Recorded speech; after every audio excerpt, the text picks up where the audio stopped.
Hi, welcome to the 11th episode of Little Victories, the video game podcast where we celebrate every small win. I am your host, AndresPlays. It is impressive to talk with a game developer so well researched, laser focused, and humble that it makes you see their games in a new light. Today, I present to you a conversation with Twirlbound's creative director, Matthijs Van der Laar, about the Knightling's playful development, its open world inspirations, and that unforgettable soundtrack. Please enjoy. Hello, Matthias. Thank you so much for making the time to talk with me today. I hope you've been having a great day. I know that you took a break. The game came out over a month ago now. The Knightling, CEO and creative director of Twirlbound. I was very excited to play this game. I remember when I saw the trailer. I remember when I was um, I was first enthralled by it, by the art direction, by the main character, and using the shield as a weapon and as a means of traversal.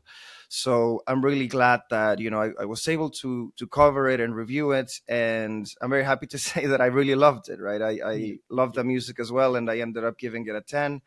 And at least on social media, they always like when someone really effusively praises a game like I did back then. And it's my second 10 out of 10. I don't want just to just say that like I give them out freely because I don't.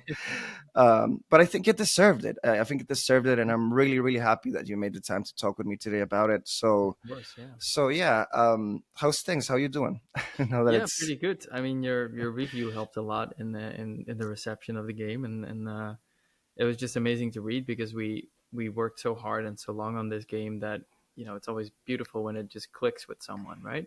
It won't click Mhm. with everyone, and we're not making it for everyone, but there's always a few people who it just really clicks with, and that was always amazing to read. So yeah, I'm doing really well. I mean, it's been a long journey making this game, and like you said, I took a break afterwards, a few weeks, so that's always good. And now looking ahead at next things, but it's been fantastic to finally have it out in the world, especially if you make an open world like we do. It's just beautiful to see people dive in and explore this world and get to know the characters. It's not like somebody's stuck on a certain level. It's more like they just exist in that world like we have for so long. So yeah, it's always a beautiful thing to see it come out finally. Yeah, absolutely. And it's in such a rich world, right? As I said, it's very whimsical. I remember, the character of Ginny being so supportive, and many other characters as well. Yeah. And actually just today, just a couple of moments ago, I believe you posted your second update of the game. And like I think that as a reviewer, you need to be balanced, right? You can't just praise a game all loud. You always have to give a couple of well, not criticism or complaints, but things that you noticed that you would have wanted to be different. And I saw Yeah. that the cooldown in Magnus Tego was the name, Yeah. right? Yeah. In the Shield's comments, that the cooldown was a Yeah. little increased. So I was like, well, okay, Yeah. that's fun. Yeah, that's one of the specific responses to some of the reviews and also the players. Mm. Interestingly, I think when the game Hogwarts Legacy came out, a lot of people were saying that about the Flu Flame, which is like the fast travel system where the fire that you've traveled through, they give a comment every time you pass by or when you've done that. There was a lot of comments on that. We were playing it as we were building the Nightling, and Magnus started to talk, and we were like, we should not fall into the same trap, right? We should not have that problem too. So we tried to balance it out already, but you can never account for the thousands of hours that players will be playing it at some point, not just Hmm. in the individual, but in total. So yeah, it's just one of those things that slips through, and it was very easy to increase the cooldown so that he's a bit less chatty on some things. So yeah, it's a direct response to the feedback, obviously, other than just the major stability things and bug fixing that we're doing. Yeah, Yeah, no, and I mean overall, I think that the game is is as stable as can be, right? Like, because the version that I played was before the game release, so yeah, true. it never crashed or anything. So congrats on that Yeah, as that's well. really nice to hear. Yeah, a lot of games come out with, I don't know, frame drops, performance issues, whatnot. So yeah, I mean, as a small indie studio, I'm really glad that you really nailed that as well. Yeah, thank you for that's great that you had that experience. Obviously, it doesn't go for everyone. There's always some setups and different PCs that it performs a bit less well on. We're aware of some of the stuttering and why that happens. Also on console, it's not always performing as we want it to be. So there's always some work to be done, and we want to improve the performance. But like you said, especially as a small team, this is always the most difficult thing, to get it out as a product and make sure that it's stable and performant everywhere. And yeah, we can just mainly do our best and make sure that it's as good as it can be for launch. And most people are luckily just playing through it without any issues. So that's already, yeah, on a game of this scale with our team size, that's something we can be very proud of. Yeah. Yeah, and as you mentioned, heading now into the interview, something that is very interesting because I believe I saw some of your interviews or conversations elsewhere, and I Hmm. remember that you mentioned you wanted to specify that it's a semi-open world, right? Because when Right. you market it as an open world, some people will, compare it to, the biggest games out there, right? The Yeah. Witcher, Tears of the Kingdom, or whatever, right? Which is, of course, a game in a lesser scale, but it does still have that, big world to explore. Yeah. So, in that same vein, I wanted to ask if you or anybody in the team, what were your favorite open worlds and inspirations for the Nightling? Oh yeah, that's a good question. I think it comes down to that semi part to it as well, where sometimes we've tried to sell it as that. It's not a fully accurate term either, but it's based on Hmm. some of the games that were its inspiration for the Nightling. For example, Okami is a big one, where Wow. it feels like an open world with big areas. It's one of my favorite games of all time. But you unlock these new skills or new things to paint in that case, that bring you to these new areas that are also a bit open. So it's almost like an interlinked, open linear is sometimes what it's called, but eventually you end up with an open world. Back then you had loading screens, but you end up with a world that's interconnected, and as you have all the skills, you can freely go anywhere. So that's kind of Hmm. where that semi came from, because we're doing something similar in the Nightling, right? You need to upgrade the shield to get to the next area, and then as you do that, the game opens up more and more. So Okami was a big one for that. And then a lot of the PS2 era platformers were a good inspiration, like Jack and Daxter or Ratchet and Clank, also for the collaboration with the Shield. And I Hmm. think if you're talking specifically open worlds, it's one of those genres where just any open world game can give some inspiration. To be honest, Breath of the Wild and Tears of the Kingdom are obviously mentioned a lot because it's a stylized third person open world game, but I think gameplay wise, as you've now experienced as well, it's quite different, right? We're not trying to be this very sandboxy experience. Um, Yeah. it's just that the visual style reminds people of it. And visually, games like Immortals: Phoenix Rising by Ubisoft was a big inspiration of how they do the shading and the environment and the world building in that. Um, Horizon Zero Dawn, we've borrowed some things from that, like the medicine pouch and that how you heal in the Nightling. So Oh, it's a fantastic. yeah, it's a layering of all these different games, because these games are so big and so immersive that there's always some ideas that are interesting to combine. And yeah, but yeah, one of my favorite games being Okami. I think that if you dive deeper into it, also the humor and stuff, you start to see a Uh-huh. little bit of that, I think. Yeah, I believe it's very interesting now that you mentioned like the amalgamation, trying to grab from many different games to create something that is your own. Because it's Yeah, true exactly. that as as a fan of Horizon, I did kind of want to mention that like how you went about the healing Hmm. and the pouch and the food that you like pick up from the ground, right? Um, and I like it never occurred to me that it came from Horizon, so that's Yeah, it's yeah. We just didn't want to go into a system of having a lot of different food items that you had to keep in mind, because it's more of a lightweight RPG than that. And interestingly, Horizon is a much heavier RPG, but it was a very interesting solution to make food a sort of general resource that can come from different sources, and it would just fill up your food pouch or your medicine pouch. It was just a nicer, lightweight RPG mechanic that we wanted to borrow. Yeah. right. Yeah, and it does like I think it's that's what I mentioned. It all works in service of what the game is trying to accomplish, right? It's I think a lot of people nowadays, especially, it's this phrase that has been repeating more often than not, that there's too many games. And while that is true, I also believe in what you said. Like it's that, yeah, but like not every game is going to be for everyone, right? Like I Yeah. was just Exactly. trying Skates last night, and I said like I don't like sports games. I don't know why I'm playing this. Yeah. Exactly. Yeah. but uh, but yeah, the Nightling will definitely appeal to a lot of people due to its runtime. And it's like complex mechanics, but like not too complex that it has you grinding for 50 or 70 Yeah. hours. Yeah, that's definitely was the goal. I think you hear this sentiment a lot of there's too many games, and also that games are too long, right? Few Mm-hmm. of us still have the time to play like 80 or 100-hour games to grind and need to get to the end. So we wanted to make a shorter experience, still have that open world feeling of there's a lot of things to explore and be a bit generous with that. But also make it, appealing to the more casual player who just wants to get through and have a lot of fun in this charming world. So it's always finding a Absolutely. balance of the complexity and the simplicity. Yeah. Yeah, so I wanted to mention about Twirlbound, the development studio. Um, because this is your second game. So how did that, how did the studio come about, and how did the your interest in game development start as well? Yeah, it's a good question. I think as I was playing games in my younger years, I was always interested in the ones that you could create things in. It could be something like Roller Coaster Tycoon, where you have the feeling of making a set dressing your own theme park. Mm-hmm. There's always those types of games that would really strike a chord with me. And then as I was 11 or 12, I started getting into RPG Maker, one of the simplest, pieces of game development you can get into. Very cheap. Yeah. And I started making stories in that and telling stories and doing some more mechanical stuff and some programming and it was just very fun. Really got really deep into that community.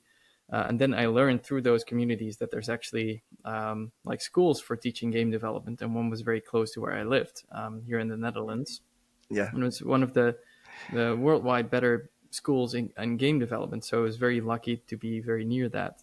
So Mm-hmm. me and a high school friend, we decided to go for that. And during the study there, we started Twirlbound as a means to make our own games and ship them and actually publish them on the stores, Uh-huh. as side projects. And then as graduation of that educational course was upon us on the fourth year, we thought maybe this is a good chance to get some other classmates on board and start to make a project that can grow into what eventually became Pine, our first big commercial title. So we used the safety and the time that we had at school to try and lay the groundwork for the studio. And then Pine did well enough, luckily, to expand the team a little bit and start on the Knightling. So that's where we are now, and that's Yeah. 10 years of our lives, way too long, but we have a pandemic in between and everything else, so it's a weird time, but yeah, that's how we started. Yeah. Yeah, and I'm sure during that time, the pandemic and everything, I'm sure that also like got you all together even more, right? With a shared goal, I would like to believe, because a lot of people used to say back then, if I didn't have this job, this goal in mind, I would lose it. So, Yeah, um, fair enough. Yeah, it was definitely, and the way we also built out Pine, we obviously didn't have any money coming out of school to make Pine like that, but we decided to just go on it like a very stepping stone process. So let's start with Kickstarter and see if we can raise a bit of money, and if that's the case, then we can probably find a publisher and just really build it up like that instead of going big on this risky venture from the get go. And then with Knightling, or after Pine, I have to say, we discovered like, oh, it's kind of crazy to make an open world action adventure game with 7 people, but we did it. We shipped it. So that's probably a technical niche that not a lot of studios can tackle. And indeed, we got a lot of responses on Pine from publishers saying, "Hey, that's mhm. pretty impressive. Can you make another, open world action adventure game with a small team, basically doing that very effectively?" Um, and we said, yeah, we think we have another one in us. So that became the Knightling. But it was really indeed that shared goal of let's make slightly bigger games with a smaller team because we know how to do it. We were trained in AAA in that sense in the school here and in some of the experience that we have in the team. So Mhm. let's just go from there. Yeah. Yeah, and I will say that it is true that it is it's ambitious. It's ambitious, considering that the small studio, the big swings that I mentioned that it takes, and that it lands as well. Because there's many moving pieces, right? You got the side quests, you got the main narrative, the combat and the music and everything, right? So yeah. Definitely. Yeah, it's a lot to juggle, and maybe too much. Like that can be one of the learnings I think from Nightling is that it does do a lot of things, and we were aching to maybe zoom in a little bit more on some of the specific pillars. But I think Uh-huh. it's doing it well and giving a very nice rounded off package.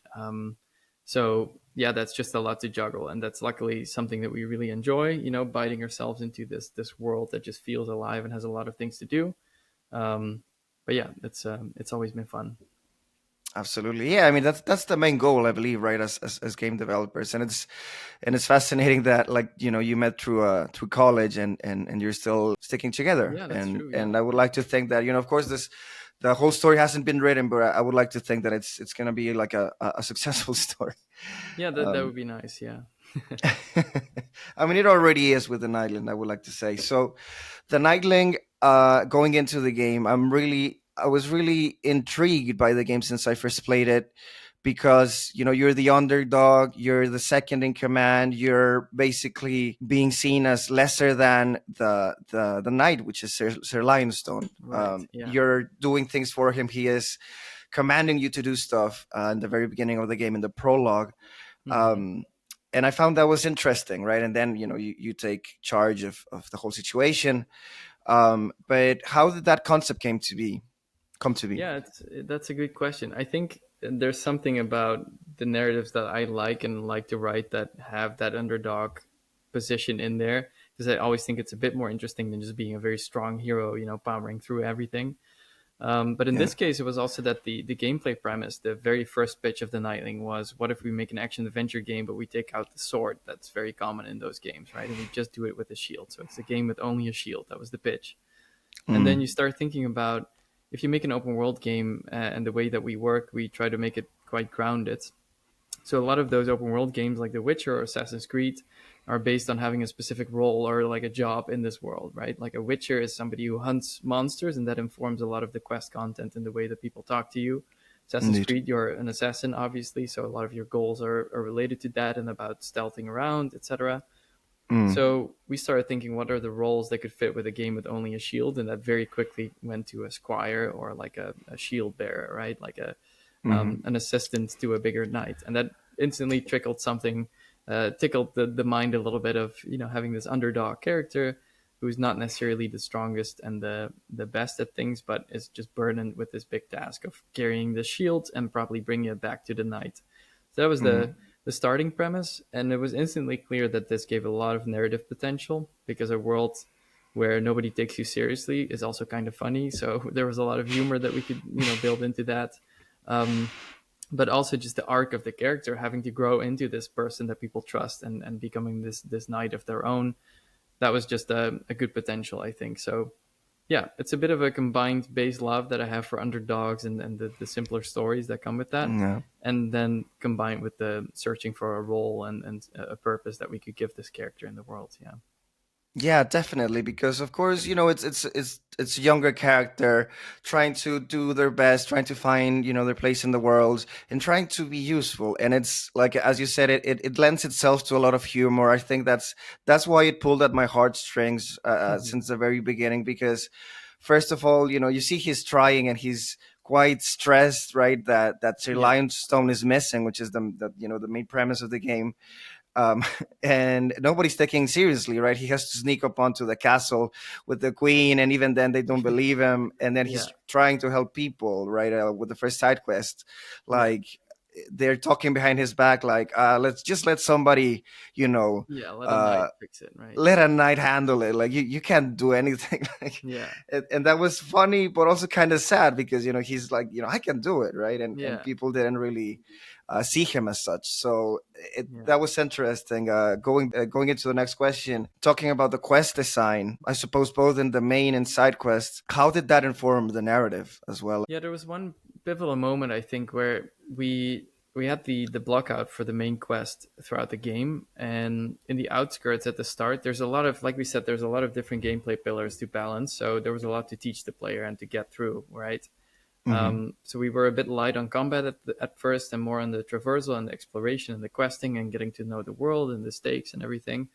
And we had a pretty long main quest running through the outskirts, and then we made the call, like, what if we lean more into the Nightling not really knowing what to do, by letting you just go into the outskirts and help people. And it's kind of an open part of the game of just suddenly, you have to be a knight right now, and you have to just go around and help people. So the Yeah. side quests that we were designing and parts of the main quest, we transitioned into side quests for the outskirts, so that it felt more like an open space that should be a little bit overwhelming, right? Like, you're this kid and your knight has gone, now you have a shield, you need to wait for him, you kind of want to help people, just go do it. And it's almost like Ginny just pushes you into the outskirts, and it's like, well, good luck. And that feeling that Yeah. players have a little bit of being overwhelmed of like where to look. And obviously we help you a lot of if you really don't know what to do, we point you towards some of these quests quite close by so that it still feels a bit natural. But this was a really cool pivotal moment for us where it really clicked together really nicely to have this role of the Knightling kind of figuring out their place in the world and helping people, and that actually tying into the quest design of making that more open.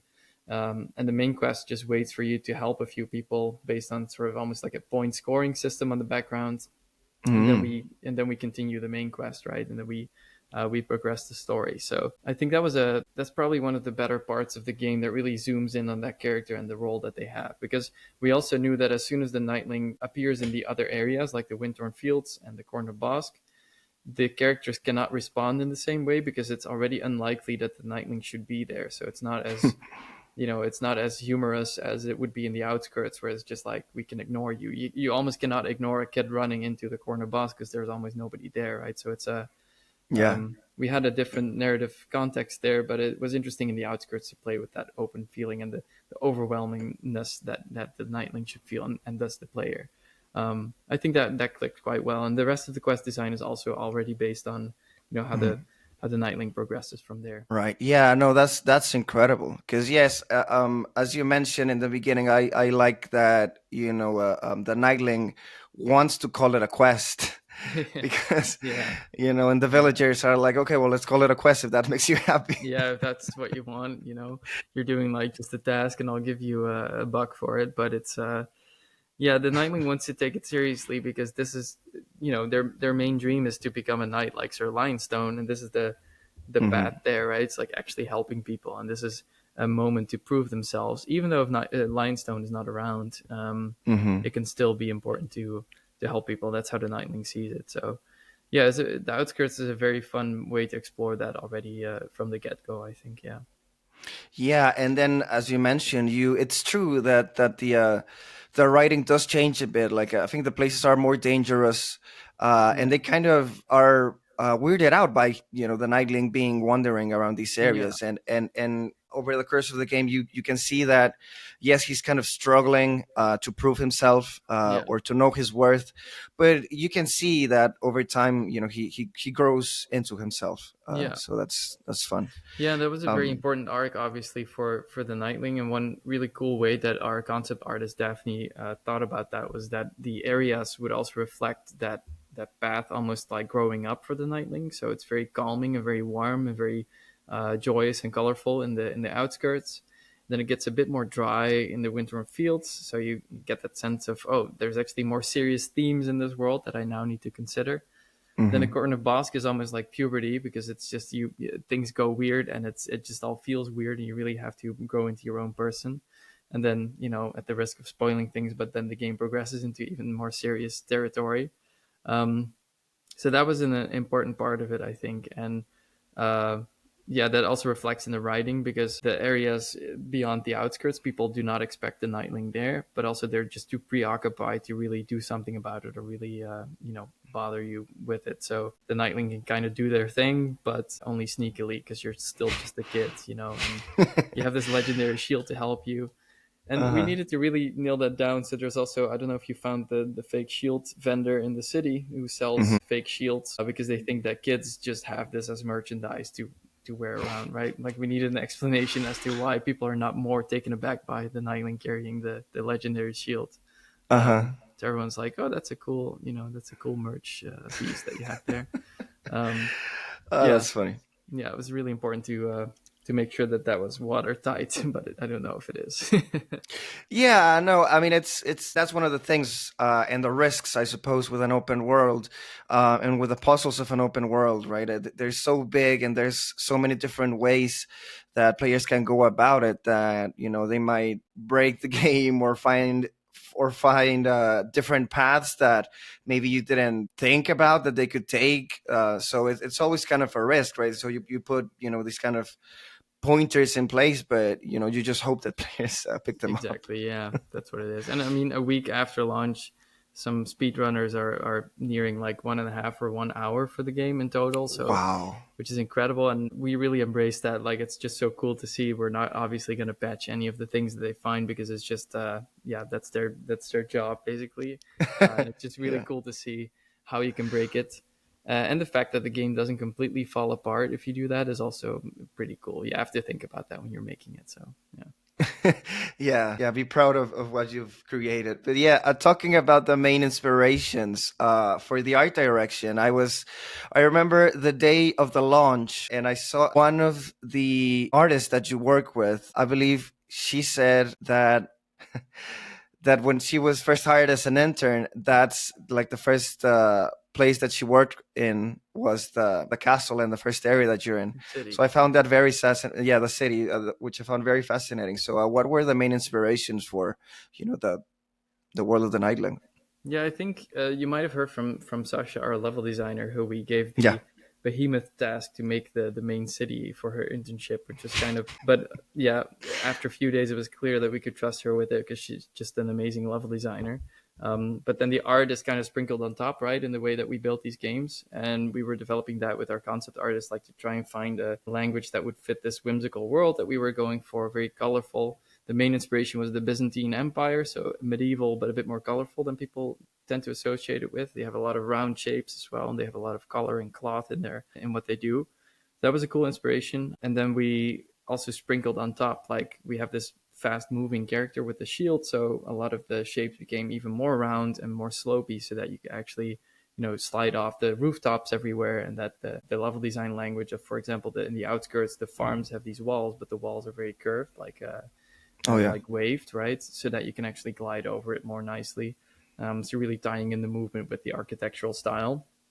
And then for the masks, I think any game developer will have guessed that that was primarily a consideration to not do facial animations and a lot of the human faces. I've heard that. Yeah. Um, but then we really leaned into it because it was a very cool premise to begin with, and really making these funny helmets and ways that people cover their faces, and also it has like a lore background to it, and it gave the Knightling a more characteristic look than just another kid with a face. And Hmm. yeah, it allowed for much more creativity to have separation between the low class and the high class be super clear in how the colors that they use in the materials. So yeah, we looked at some African cultures for that, who also wear masks a lot, but generally it was also like used as a humorous tool to really give the world a lot of character. So we Yeah. looked at a lot of real world spaces, I would say, and then sprinkling on top the gameplay and making sure that that fits well was very important too. Yeah, and it's also very, very expressive, right? I don't like to use the word cartoony because some people might associate it negatively, but I found really funny that the eyes and even the masks moving, Yeah, and like you could see that it was fun animating that, even though I don't know, it might not be as expressive as facial animations, right. but you can still see if the characters what the characters are trying to say as well with the Yeah, that's really animations. cool to hear. It was definitely a challenge, but I think Lucas and Siska, our animators, they really nailed that. Where they told me at first, like, you can do almost all the emotion through the eyes, but we really need to prove that concept because there was so much, talking with the Nightling and so many emotions that we wanted to convey. And then it Uh was huh. just a simple animation test. And it was like, yeah, this works perfectly. Just the eyes squinting and going to the sides is just that's all we need to express the Nightling as a character. So I'm really happy that worked out pretty well. Yeah. Yeah, definitely. The setting of the Nightling is amazing. It's four main biomes, right? Right. Yeah. I was wondering if like did you have in the concept art and in the pre-production process, did you have any more other concept or ideas that you would have kind of liked to implement? Um, I don't think so. As in, we always had the main four biomes, also because of that strong progression that we had for the Nightling and the vibes that are carried through in the Mm-hmm. areas. But I think we have more ideas for sub biomes. So we Mm. tend to split up. Like the outskirts still has, I think, the original ones, which is the Dyer's Acres for the painting, and then the Weaver's Estate for the weaving and the cloth, and then the Hills of Nourishment for the food. That gives some thematic background and some groundedness to these areas, and those tend to be a bit more distinct when you start developing a game. So, for example, the Winter Fields and also Corner Bosque had more distinct sub areas that had like a slightly different angle to it. I remember that Corner Bosque, we had a specific part about the lumberlands of where they would get the wood for all the buildings that they have, and a more specific like watery area with a lot of waterfalls. And in the end, when scope goes down, you start to compress that, and it became the area that it is today, where these themes are still present, but it's all more together and like just one area in this case. So that's usually where we cut the scope. So not necessarily the big biomes, because that's also heavy on story if you change that out, but just the how varied you go within the biome is something that you cut down, I think. Yeah, I believe the vineyards were quite striking as well. You know, Right. it's because yeah, I mean you have to really differentiate when you move to from one area to the next, right? And I think that as a player, that also signals that things are different. It might be more difficult. You will Yeah. find new enemies, and the game will slightly increase in complexity as well. Yeah, for a very long time, the Wintern Fields, the second region, was very much like the outskirts, but a bit like more dry and had like wind going through it. And actually, super late into development, you can even see some of the videos that we did as previews a few months before launch. Still had the old Wintern Fields where the grass was still green or like close to green, and then we Mm, made a very last minute change to make that all more yellowish and more dry, and just completely own the dryness, and that gave it a completely different feeling from the outskirts. Even though it allowed us to reuse some assets and like make sure that it was still efficient. yeah. So it's stuff like that that's important to, even until the last moment, you can look at how do you make these areas feel distinct, because you want to keep it fresh for players. Indeed, yeah. Always, yeah, of course, and the music as well, which I will ask in a moment. Right. But before that, one something that I really loved, of course, of the Nightling was the exploration. I think that that's something that as I said in my review, I love open worlds. You mentioned, Assassin's Creed, Witcher, Tears of the Kingdom, and so many others, right? And also, games like Genshin Impact, which Yeah. also, have great traversal and layered maps, but then these games are just wired for you to like spend money because they're gacha games, right? So I was so happy to see a game like the Knightling, which is a third person open world adventure, because I think that you're kind of reclaiming that kind of genre. I hope other developers out there see it, that you don't need to think that like, oh, we're going against The Witcher and Zelda, right? Like you can do within your own constraints, within your own ideas, you can make your own world, Mhm. and still pull it off, right? As you guys Yeah, for thankfully small did as budget. well. Yeah. Yeah. So yeah, talking about the level design for a moment, because you have side quests, you have chests, you have a lot of puzzles and secrets. So how did that came to be? Like when you got Yeah. together? Yeah, it's some games have like this second rule of in The Witcher. I think it's 30 seconds. Every 30 seconds, you need to walk into something interesting. Uh huh. In Tears of the Kingdom, it's the triangle rule, and then Breath of the Wild, of there needs to be a lot of triangle shapes that you want to look around it or go over it. Uh Um, it's like a way to propel the player forward. For us, I think we were looking for a certain density of activities that just felt nice. So we placed big cubes that say here's a puzzle and here's the thing, and then you just play it and you go through it and you go like, yeah, it would be nice to find something here and something there. But it's also a very grounded approach that we take in the studio, which is how is this space used by the humans who live in it, right? If we were not here as a player, does the space make sense? And that's a big difference between some of the actual platformers that we mentioned, and a game like ours, which I think we added to that genre almost, which is to say, if we build a village, it's there for some questing and some puzzles that we want to do, but we think about those interactions actually after we've already designed the space, because it needs to make sense. Like we have a village square and we have a bit of a place where the herds can, like where the cattle can graze. We have hmm. some roads that make sense that they can walk over, that have a certain width so that they can actually pass by each other and stuff. And then we think, oh, this is a cool place. This barn can be a cool place to place a puzzle, right? Because it will look very Yeah. grounded and very nice, instead of the other way around.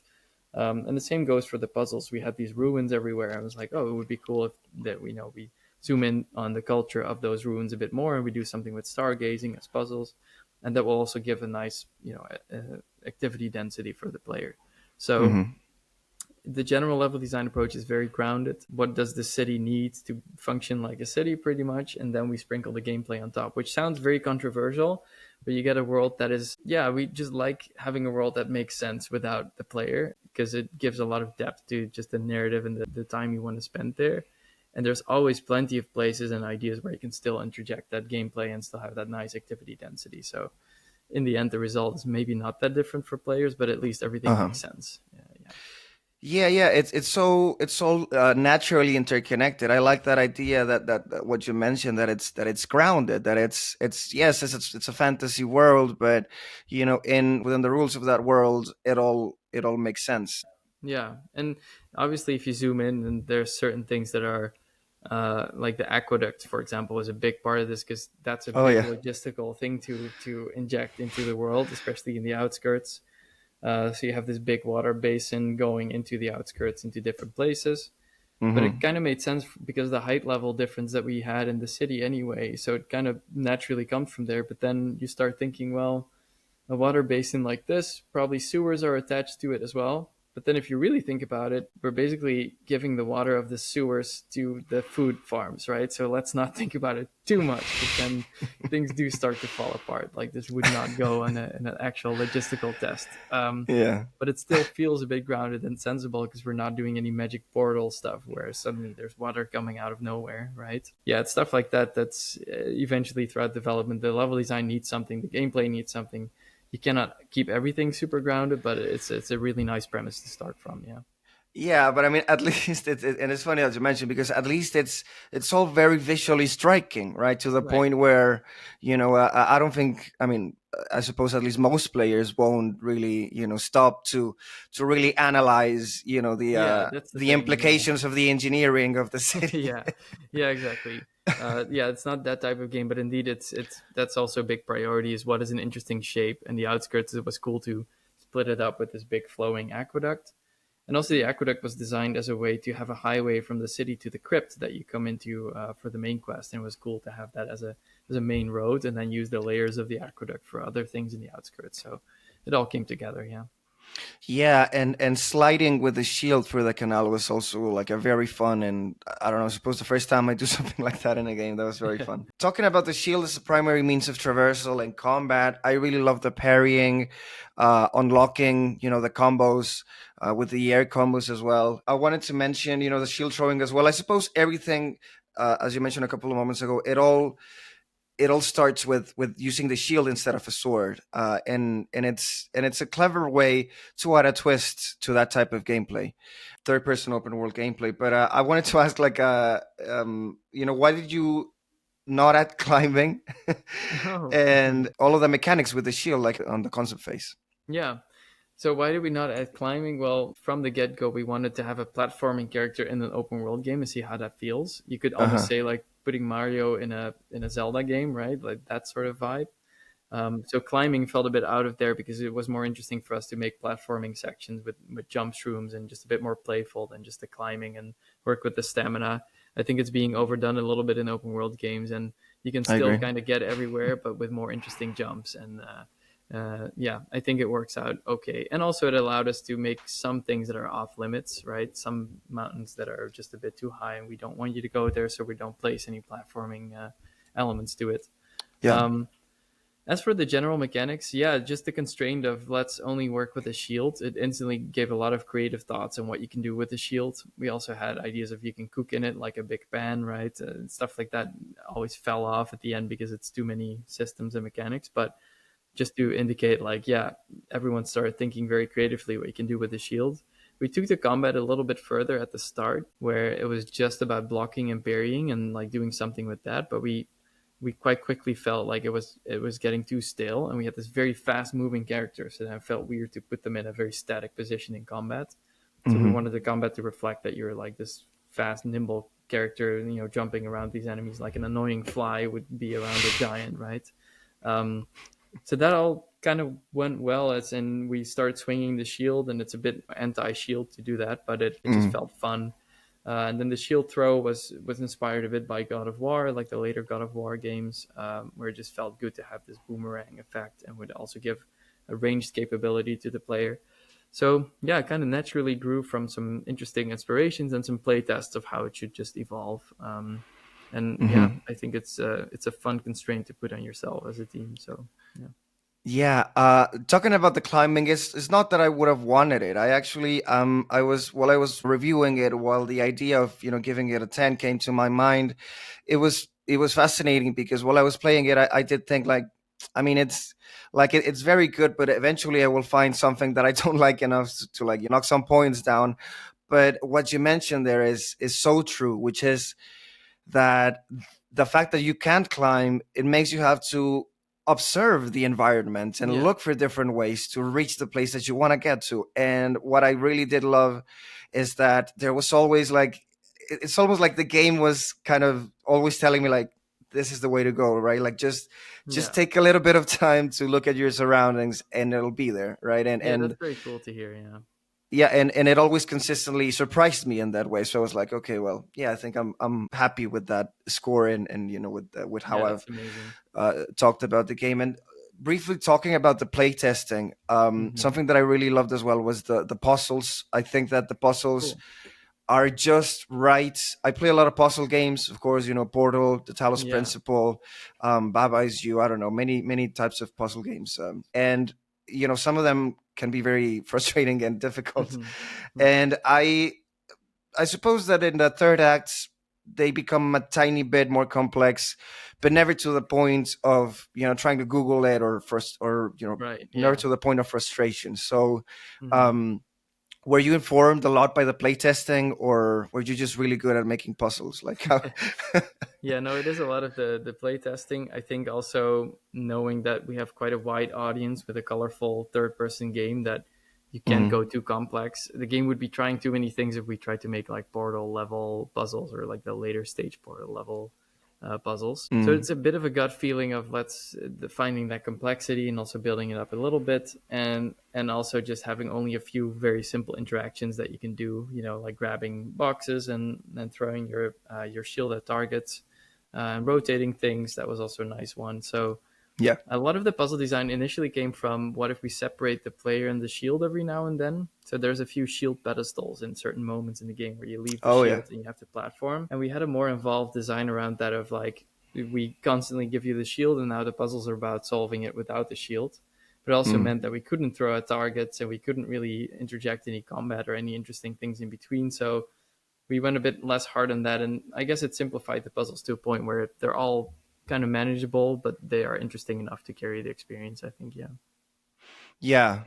Yeah. I do like that, and I haven't platinum the game or anything. Mhm. But I do want to. That's I'm cool. really excited to explore the rest of the world. And but before we wrap this up, and thank you so much for everything that all of these very interesting tidbits of the development. I mentioned, the Knightling soundtrack is one of the best soundtracks of the year. I really Thank you. loved it. I have it on my phone. Yeah, Sometimes when I go out same. on walks, I play it. Like Yeah, it's really elevating. I quite like the fantasy themes. And this is the second time that you collaborate with Tumult Collective. yeah. How did the collaboration start? Yeah, I mean, first of all, I'm also as big of a fan of the music. I can say it because I didn't make it, but we really love those people and the music that they make. It's just incredible. They also do all the sound design and a lot of the implementation in the games. They're very technical too. Um, and it's funny because we were in game development school here in the Netherlands, and we had an exchange program with a basically a music school for media, and we were kind of like, okay, an exchange program, where let us just make these games. It's going to be costing us a lot of time, and we're making this school project that wasn't really like it wasn't really great, but Mm, we were just working on it, and this collaboration was kind of pushed in our face. And then after a week or two, we suddenly got some music in our inbox, and we were like, we were like, this can't be real. This cannot be made by someone just for this project, right? And yeah. turns out it was real, and it was these three back then too, but amazingly talented people who were just, I don't know, there's something about the music that they made, and it caused us instantly to ask like, hey, if we're doing an actual cool project like Pine, hopefully, are you interested in maybe joining that venture? We don't have a lot of money yet, but this could be our first big project for both them and us, right? Mm-hmm. And we quickly became friends just over shared goals and ambitions with these things. And it Mm-hmm. was clear that we never want to work with other people again, because these people are so talented, and so much fun to work with, and they also work in the project with us, and it's just incredible. But yeah, the music of Knightling is something else. I think it's their best Mm-hmm. work yet, and that says something. Also helps that almost everything is live recorded in the soundtrack, so it really gives a lot of depth to everything. um, I don't know. It's just these people are, yeah. I always am so hyped when they have another project going, because I can't wait for more music by them. So yeah, Yeah, no, they're pretty amazing, I have to say, and I will have to look them up because it's true though. They like it really is intrinsic to the world because it's not like the cherry on top. Like I think you need it. Like you need one needs the other to work as well as it really does. yeah. And to And that point, that's also the core thing about our collaboration with them is we don't have a game for them and go like, hey, can you make some music? They're there from day one. So like from the moment mm, I talked about a game with only a shield, they thought along with us, and they were a big part of that art that I was talking about, of the seriousness in the world increasing, and the vibes mm, that each area should have. And there's just so much work from them that went into really making it core of the experience, instead of just let's add some music to this thing. all So right. that really helps, yeah, for sure. Wow. Well, yeah, no, that's a very interesting tidbit. Yeah, And yes, I mean, I do hope, that the game keeps reaching new audiences and discovering the soundtrack as well because for sure. it's Yeah, just incredible. What you mentioned that it's live. Yes, I mean you can listen to it like the flutes, the synths as well. yeah, It's just quite creative, I yeah, suppose.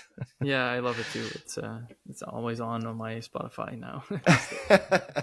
Yeah, Oh hell yeah, yeah! They completely understood the assignment. It's great. exactly. Yeah, Yeah, well, as I said, thank you so much for talking with me today. me too. It's been an absolute delight. I really did like the game quite a bit. So, going a little bit behind the scenes, I've been looking at your social media, and you're sharing some work in progress, the animations. It's because, like, you see the passion, you see it's a labor of love, and you do mention that everyone wears many hats. So I think that everyone's just trying to like make it the best work that it can be, For sure. and I Yeah. think that is reflected in the final product. Yeah, it's awesome, and like I said, it's beautiful when something clicks like that. And we were super grateful for your review and your write up. I think it also helps other people see the game Hmm. a bit more. Obviously, it's always in this current times, it's hard to find the right audience. So this helps a ton, and hopefully it continues to do that now. Yeah, Yeah, absolutely. As one of the developers that I recently interviewed, it's like a grassroots effort, right? yeah, To, yeah. No, to to it's try to great. get more people into the Yeah, game. Now, before we wrap up, I'm not looking for any scoops or anything. So if it's on the wraps, you don't need to tell right. me. But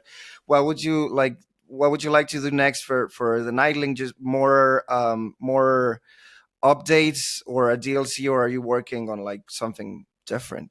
Now we're working on updates for sure, just stability, performance, also on consoles. We're also looking at the next thing, and a big part of that is just pipelines and tools and things that we did to make the Nightling, and making sure that that's solid.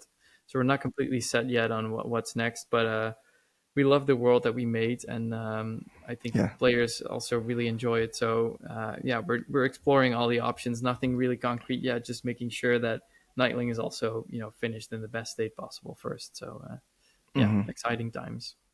Yeah, exciting indeed. And Mhm. honestly, thank you so much for talking with me again, Yeah, thank you Matthias. for the invitation. Thank you so much to Matthias for this candid and wonderful conversation, and to you for listening.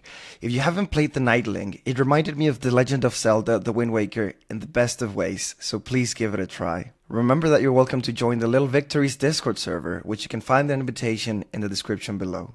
There's some really great interviews that I have planned, so please comment, like, share, and subscribe to be a part of it.